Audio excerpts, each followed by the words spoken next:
Средношколците и основците денеска полагаа екстерно тестирање.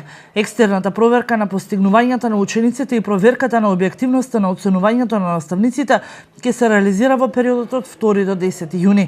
Во Средното општинско училиште Димитар Влахов тестирањето започнало малку подоцна по елиминирањето на техничките проблеми, но до крајот на денот истото течеше во најдобар ред.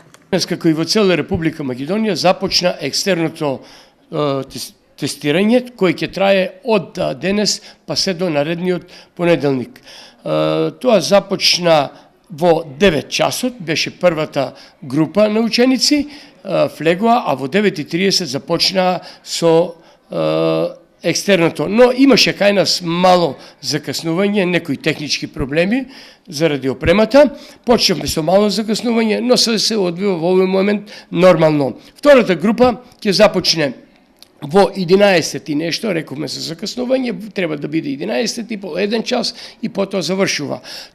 И учениците од основните училишта денеска беа на екстерно тестирање.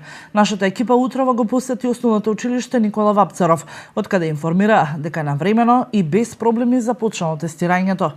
Започна екстерното тестирање. Од нашето училиште се опфатени сите ученици, околу 927 ученика имаме, од кои денеска има најголем број. Тестирањето започна во 9:30 без проблеми. И си тече во нормално, каде што имаме и некои недостатоци, но брзо се отклонува. Имаме и втора сесија што треба да се полага. Тоа се оправдани причини од кај учениците, кои доставуваат тука кај нас оправдани болести некои или патување негде има во странство. И имаме уште една сесија каде што ќе бидат опфатени со екстерно тестирање.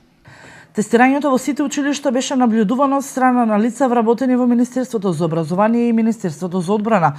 Вела дека се во постојана корелација и целиот процес се одвива без проблеми во сите училишта. Значи, како што се слушнавме, се е окей, секаде значи добро течат работите, нема значи некој посебен застој и така да мислиме дека и така ќе продолжи.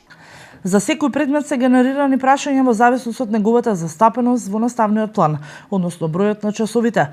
За предмет застапен со 1 час неделно генерирани се 100 прашања, за предмет со 2 часа неделно 200 прашања, а за предмет застапен со 3 часа неделно 300 прашања.